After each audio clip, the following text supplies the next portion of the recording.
Service in Chicago has issued a severe thunderstorm warning for Kendall County in northeastern Illinois, northern Livingston County in central Illinois, LaSalle County in north-central Illinois, Grundy County in northeastern Illinois, until 11 a.m.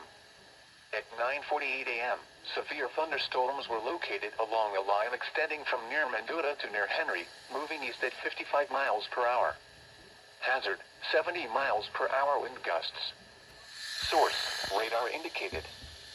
Impact, expects considerable tree damage. Damage is likely to mobile homes, roofs, and outbuildings. Severe thunderstorms will be near Peru, LaSalle, Oglesby, North Utica, and Tonka around 9:55 a.m. Ottawa, Winona, and Natalie around 10 a.m. Streator and Grand Ridge around 10:05 a.m. Remain alert for a possible tornado.